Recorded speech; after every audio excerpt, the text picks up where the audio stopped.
Missing someone. Missing someone. Missing someone. Love with all your heart. Missing someone. Love with heart. Hey guys, and welcome back to my channel. Today we are going to do some organising, and we're going to organise all of these. So if you are into music or if you like cleaning up and organising, this video is probably going to be for you. We're going to go through all of the vinyl, and then once we've done that, we are going to talk about my favourite ones and we can geek out a little bit on music. Let's get into it.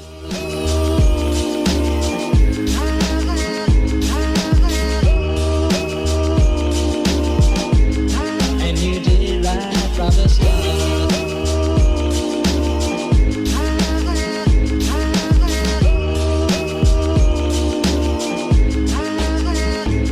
Missing someone is as normal. Okay, I've sorted through all of my vinyl alphabetically, and we're now going to go through some of them and talk about them. Okay, so first up we have got the 1975's self-titled album. This is the album that made them, I think. This is just a masterpiece and the perfect first album that you can want from a band. I only got into the 1975 2 years ago, maybe less than that, which I honestly cannot believe I didn't listen to them before this, because my friend in uni always used to listen to them and I never listened to her about listening to them, and I really wish I had sooner, so I'm really sorry if you're watching this, you know who you are. Honestly, so good. So yeah, I've got a lot of their albums. Next up we've got Always, and they are incredible, and I'm not gonna lie, the first time I heard one of their songs I wasn't a big fan, but like I said in my previous video, the songs or the artists that I listen to and I don't really like to start with are the ones that I end up loving. That's just how my brain works, really. Again, an amazing album to start off their career, and I also have their second album, In Undertow, which is quite similar to their first albums. They keep in the same kind of genre pool. They've only released 2 albums as of yet, but I'm sure they will release more. I mean, I hope they do. And if you haven't listened to this band at all, please give it a go. Next up, I have a single record by Arthur Beatrice. I haven't actually got any of their albums, but I want to because they're really good. Not a lot of people know who Arthur Beatrice are, but they are incredible and I have not regretted it since I got into them. But yeah, this is just a single by them called Every Cell, and there's also a remix on the back as well, which adds a whole new dimension to the song, and I just love the artwork on this one.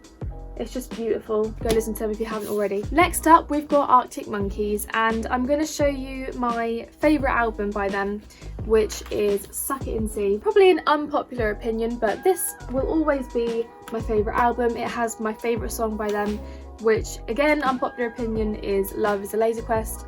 Very slow one for them. This song is just a piece of artwork and one of the best love songs of all time. The absolute thought put into this artwork as well is just, it's a perfect summer album, and it's the perfect album to listen to when you're driving in the car in summer and you've got the windows down. I also have their Tranquility Base Hotel album and Humbug.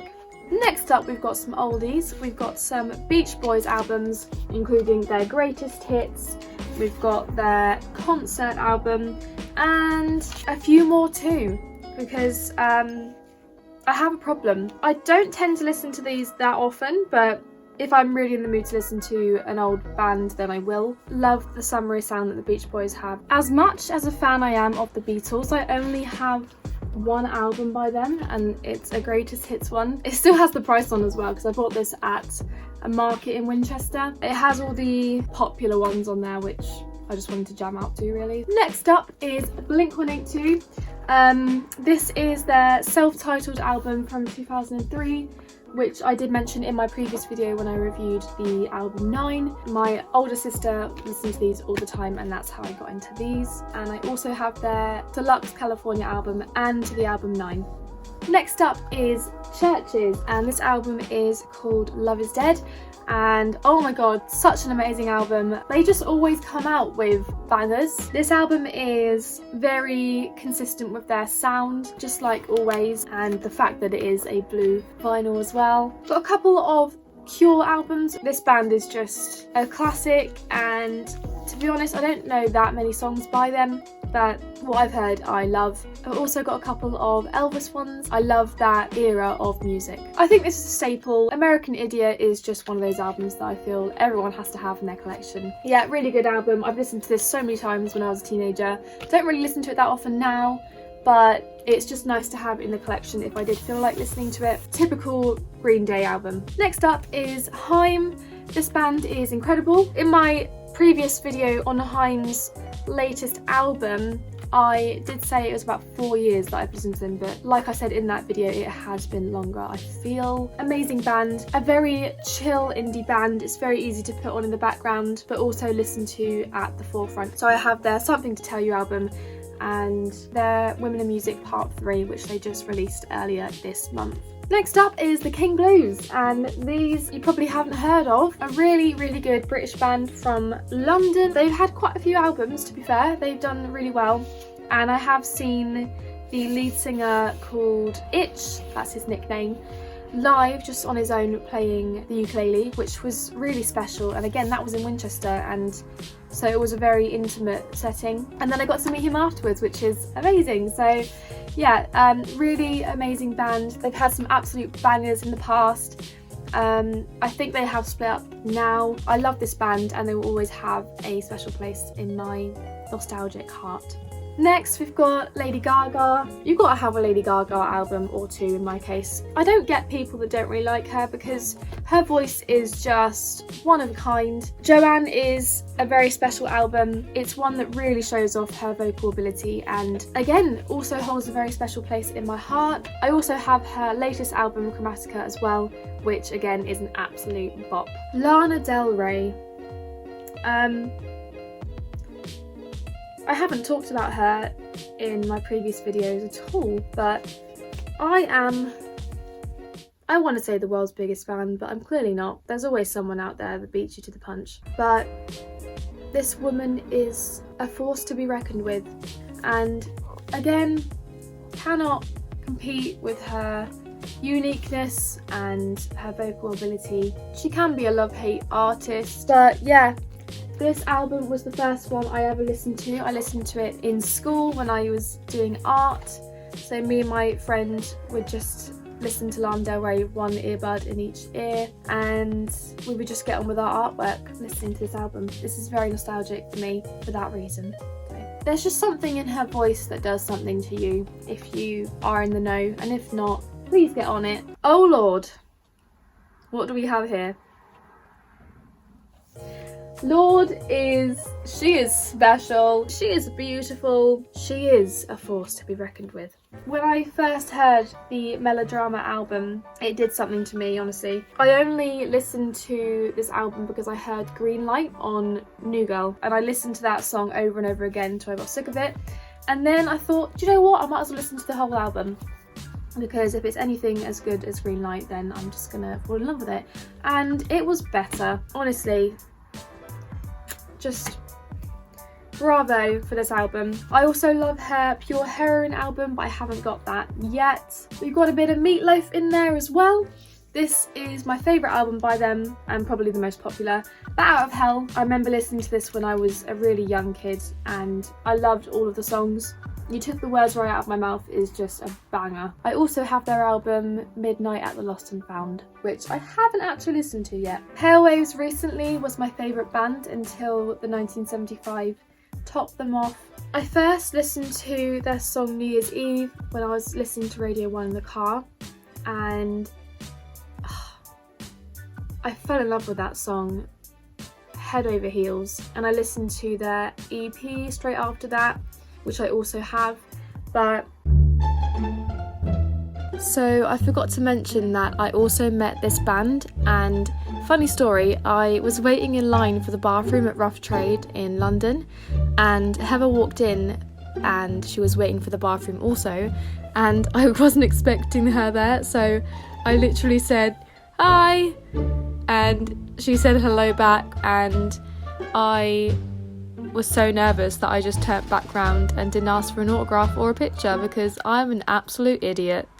So that's that story. My Mind Makes Noises is, again, just an amazing first album by this band. So many bands are doing it right with the first album nowadays. The whole aesthetic of this album is so simple, just the black and the red.